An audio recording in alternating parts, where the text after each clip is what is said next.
Welcome to special analysis. నేను రమా మండవ. ఈరోజు అనాలిసిస్లో భాగంగా మనం తీసుకోబోతున్న టాపిక్ ఏంటంటే జగన్ కొంప ముంచుతున్న కోటరీ అని చెప్పేసి నేను ఒక టైటిల్ పెట్టినాను. ఈరోజు ఈ మాట అంటోంది ఎవరో కాదు, ఆ పార్టీలో ఉన్న నేతలే. జగన్మోహన్ రెడ్డి అంటే ఎంతో అభిమానం చూపించే నేతలే. ఆ పార్టీ ఈరోజు 11 సీట్లకి ఎందుకు పరిమితమైందని బాధపడే నేతలే ఈ డిస్కషన్ చేస్తూ ఉన్నారు. వైఎస్ఆర్సీపీలో చాలామంది బయటికి ఈ విషయం చెప్పలేక కుమిలిపోతూ ఉన్నారు. పార్టీ 11 సీట్లకు పరిమితమై ఆల్మోస్ట్ 7.5 కావస్తోంది. ఈ 7.5లో జగన్మోహన్ రెడ్డి తన చుట్టూ ఉన్న వాళ్ళందరినీ మార్చే ప్రయత్నం చేస్తారని చాలామంది అనుకున్నారు.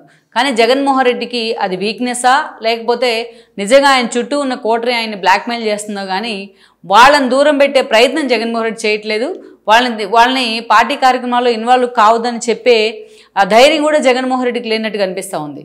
సో ఆల్మోస్ట్ ప్రతి విషయంలో కూడా జగన్మోహన్ రెడ్డిని ఈరోజు ఆయన కోటరీ నడిపిస్తున్న తీరు ఏదైతే ఉందో అది నిజంగానే వైఎస్ఆర్సీపీ భవిష్యత్తుకే సవాల్ విసురుతోంది. నిజంగా మనం చూసినట్లయితే జగన్మోహన్ రెడ్డి పార్టీ పెట్టిన తర్వాత గతంలో ఒకసారి మనం అబ్జర్వ్ చేస్తే స్టార్టింగ్లో జగన్మోహన్ రెడ్డి జైలుకి వెళ్ళినప్పటికీ కూడా ఒక మేకపాటి లాంటి వాళ్ళు, అదేవిధంగా ఒక వైవి సుబ్బారెడ్డి లాంటి వాళ్ళు పార్టీని పర్సూ చేస్తూ ఉండేవాళ్ళు. అప్పటికే విజయసాయిరెడ్డి కూడా జైలుకి వెళ్ళినారు జగన్మోహన్ రెడ్డితో పాటు. ఇక సజ్జల రామకృష్ణారెడ్డి లాంటి వాళ్ళు కేవలం ఆయన మీడియా వ్యవహారాలు చూడడానికి మాత్రమే పరిమితం అయ్యేవాళ్ళు. ఇక అటు పొలిటికల్గా ఒక కొంటాల రామకృష్ణ కానీ, ఒక మైసూర్ రెడ్డి కానీ, ఇలాంటి నేతలు చాలామంది వైఎస్ఆర్సీపీలో ఉండేవాళ్ళు. ఆ రోజున వైఎస్కి అన్యాయులుగా ఉన్న వాళ్ళు చాలామంది ఆయన్ని ఆ పార్టీకి సలహాలు ఇస్తూ ఆ పార్టీకి దిశానిర్దేశం చేస్తూ నడిపించేవాళ్ళు.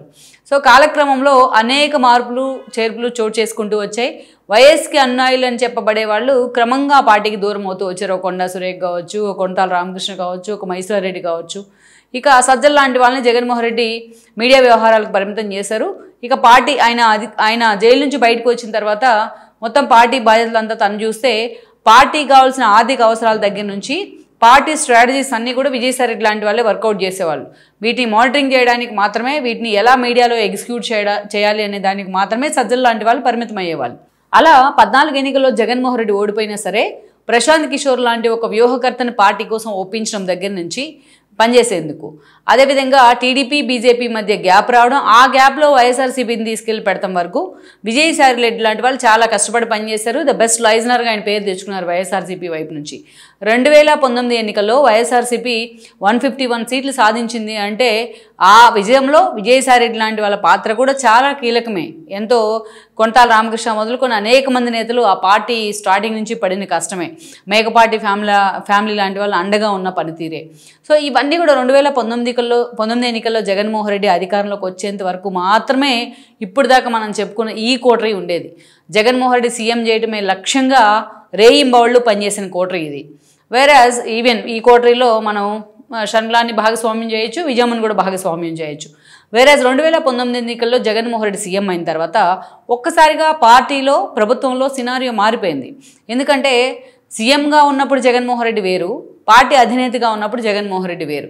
వన్స్ జగన్మోహన్ రెడ్డి సీఎం అయిన తర్వాత అక్కడ విజయసాయిరెడ్డి లాంటి వాళ్ళు ఉంటే మన పప్పులు ఉడకవు అనేది సజ్జల లాంటి వాళ్ళకి తెలుసు. అందుకే చాలా స్మార్ట్ ప్లే చేశారు. జగన్మోహన్ రెడ్డికి భారతిరెడ్డి లాంటి వాళ్ళతో చెప్పించి విజయసాయిరెడ్డిని క్రమంగా దూరం చేస్తూ వచ్చారు. అందుకే ఆయన్ని ఉత్తరాంధ్రకి ఇన్ఛార్జ్గా పెట్టారు జగన్మోహన్ రెడ్డి. అటు సుబ్బారెడ్డిని పొలిటికల్గా కీ రోల్ ఇవ్వకుండా ఆయన తీసుకెళ్లి టీటీడీలో పడేశారు.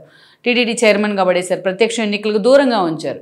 సో అన్నిట్లో పార్టీలో ప్రభుత్వంలో సజ్జలే అనఫిషియల్ సీఎంగా అనిపించుకునేవాళ్ళు, అనఫిషియల్గా పార్టీని ఆయనే లీడ్ చేసే ప్రయత్నం చేసేవాళ్ళు.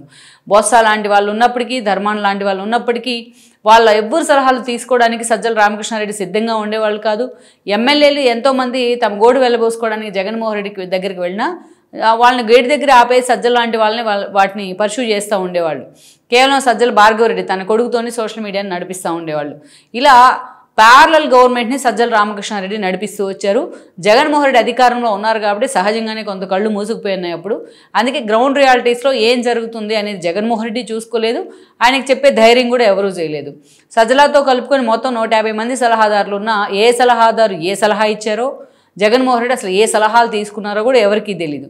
ఓ పక్కన అంతమంది సలహాదారులు ఉండేవాళ్ళు, ఒక పక్కన రిషిరాజ్ అని టీము జగన్మోహన్ రెడ్డి కోసం రేయింబౌల్లో పనిచేస్తూ ఉండేది. ఓ పక్కన ఏపీకి సంబంధించి ఆయన ప్రభుత్వంలో ఉన్నారు కాబట్టి ఇంటెలిజెన్స్ వ్యవస్థ ఉండేది. అది కాకుండా చెవిరెడ్డి లాంటి వాళ్ళు తమ టీంని పెట్టుకొని ఎప్పటికప్పుడు సర్వేలు చేస్తూ ఉండేవాళ్ళు. ఇలా ఎంతోమంది జగన్మోహన్ రెడ్డి కోసం ట్రంప్ అవినాష్ లాంటి వాళ్ళు ఎంతోమంది పనిచేశారు. అయినా సరే జగన్మోహన్ రెడ్డి మొన్నటి ఎన్నికల్లో 11 సీట్లకే పరిమితం అయ్యారు. జగన్మోహన్ రెడ్డి ఇది ముందే పసిగట్టి ఉండాల్సింది. పట్టభద్రులు ఎమ్మెల్సీ ఎన్నికలు జరిగితే తన పక్కనే ఉన్న 4 ఎమ్మెల్యేలు ఆయన క్రాస్ ఓటింగ్ వేసేదాకా కూడా జగన్మోహన్ రెడ్డి పసిగట్టలేకపోయారు. అది ఆయన మెయింటైన్ చేసిన ఇంటెలిజెన్స్ వ్యవస్థ. అక్కడే 11 జిల్లాలను కవర్ చేస్తా ఎన్నికలు జరిగితే ఆ ఎన్నికల్లో 3 సీట్లు టీడీపీ కైవసం చేసుకుంది. అప్పుడు సజ్జల లాంటి వాళ్ళు అసలు మా ఓటర్లే కాదు పట్టభద్రులు అన్నారు. అది అంత బల్క్ శాంపుల్ ఏ సర్వే సంస్థ కూడా తీయలేదు. మా ఇంట్లో పట్టభద్రులు అయితే జనరల్ ఎలక్షన్స్లో మా ఇంట్లో అందరినీ నేను ఇన్ఫ్లుయెన్స్ చేయగలుగుతాను. అది కూడా గమనించలేకుండా జగన్మోహన్ రెడ్డి కళ్ళు మూసేశారు వీళ్ళంతా. సో అయిపోయింది. 11 సీట్లకే ఆ పార్టీ ఇలాంటి షాకింగ్ డిసిషన్స్తోనే 11 సీట్లకే పరిమితమైన పరిస్థితి. పట్టభద్రులు ఎమ్మెల్సీ ఎన్నికలు జరిగిన తర్వాత ఆ కొన్ని రోజులకే ఒక పెద్ద గ్యాప్ కూడా లేదు. కొద్ది రోజులకే ఎమ్మెల్యే కోట ఎమ్మెల్సీ ఎన్నికలు జరిగితే 4 ఎమ్మెల్యేలు క్రాస్ ఓట్ చేశారు జగన్మోహన్ రెడ్డికి. ఇది ఒక ఊహించని షాకే. అది పక్కనే ఉన్న 4 ఎమ్మెల్యేలు. సో ఇవన్నీ కూడా జగన్మోహన్ రెడ్డికి ముందుగా ఒక నోటు ఆయన అలర్ట్ చేసే ప్రయత్నం చేసినాయి ముందుగానే. కానీ జగన్మోహన్ రెడ్డి ఎక్కడ అలర్ట్ కాలా. లాస్ట్ మినిట్లో ఆయన ఎమ్మెల్యేలని ఎమ్మెల్సీని అటు ఇటు షఫుల్ చేసేసి ఎమ్మెల్యేని మంత్రులుగా షఫుల్ చేసినా అది పెద్దగా వర్కౌట్ అవ్వాలా. అది ఒక బెటర్ ఎక్స్పీరియన్స్ కానీ మిగిలిపోయింది. 11 సీట్లకి ఆయన పరిమితమయ్యారు. ఇక 7.5 కాలంగా బయటికి వెళ్ళిన వాళ్ళు పార్టీలోంచి, అదేవిధంగా ఆ పార్టీ మీద అసంతృప్తితో ఉన్నవాళ్ళు ప్రతి ఒక్కరూ జగన్మోహన్ రెడ్డి వైపే వేలు చూపించే ప్రయత్నం చేసినప్పటికీ కూడా జగన్మోహన్ రెడ్డి తన తీరు మార్చుకునే ప్రయత్నం చేయాల. సజ్జల లాంటి వాళ్ళని పార్టీ నుంచి ఎగ్జిట్ చేయాలనే డిమాండ్లు వచ్చినప్పటికీ జగన్మోహన్ రెడ్డి వాటిని పట్టించుకోలే.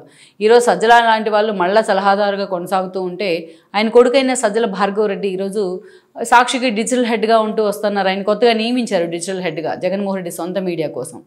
ఇక నిన్న మొన్న మేకపాటి రాజమోహన్ రెడ్డి లాంటి వాళ్ళు కూడా జగన్మోహన్ రెడ్డి కోటరీ గురించి ఆయన చెప్పే ప్రయత్నం చేశారు. జగన్మోహన్ రెడ్డిని పక్కదారి పట్టిస్తూ ఉన్నారు. జగన్మోహన్ రెడ్డి కొన్ని విషయాల్లో స్మార్ట్ డెసిషన్స్ తీసుకున్నా ఈ కోటరీ ఆయన్ని కమ్మేసే ప్రయత్నం చేస్తున్నారు అని. మరి జగన్మోహన్ రెడ్డికి తెలిసే జరిగిందా తెలియకుండా జరిగిందా? ఈరోజు ఆయన కోటరీలో ఉన్న కృష్ణమోహన్ రెడ్డి దగ్గర నుంచి అదేవిధంగా అవినాష్ రెడ్డి దాకా ప్రతి ఒక్కరు కూడా కేసులో ధనంజయ రెడ్డి దగ్గర నుంచి సజ్జల దాకా కొన్ని వందల కేసులు ఈరోజు ఇరుక్కుపోయిన పరిస్థితి. ఇవన్నీ కూడా వైఎస్ఆర్సీపీని హిట్ చేస్తూ ఉన్నాయి. అయినా సరే జగన్మోహన్ రెడ్డి పూర్తి స్థాయిలో తనని కోటరీ ముంచేస్తూ ఉన్నా, తన కేసులో ఇరికిస్తూ ఉన్నా, తన రాంగ్ రూట్లో తీసుకెళ్తా ఉన్నా వాళ్ళని మార్చే ప్రయత్నం అయితే జగన్మోహన్ రెడ్డి చేయట్లేదు. ఇప్పటికీ తన పార్టీకి అండగా ఉన్న విజయసాయిరెడ్డి దగ్గర నుంచి ఆళ్ళనాని దాకా అందరినీ వదిలేసుకున్నారు. కానీ ఈ కోటరీని మాత్రం జగన్మోహన్ రెడ్డి మిస్ చేసుకోవట్లేదు. ఇది వైఎస్ఆర్సీపీ నేతలకి ఈ అంశం డైజెస్ట్ కావట్లేదు. అందుకే జగన్మోహన్ రెడ్డిని ఈ కోటరీనే కొంప ముంచుతోంది. 2 ఏళ్లు కావాల్సిన ప్రతిపక్షానికి పరిమితమై ఇప్పటిదాకా జగన్మోహన్ రెడ్డి తలెత్తుకొని నిలబడి నేను ఈ పని చేశాను చెప్పుకోవడానికి ఆ పార్టీకి లేకుండా పోయింది. సో మొత్తానికైతే జగన్మోహన్ రెడ్డి ఇప్పటికైనా ఈ అంశం మీద ఫోకస్ పెడతారా లేదా అన్నది మనం చూడాల్సి ఉంది.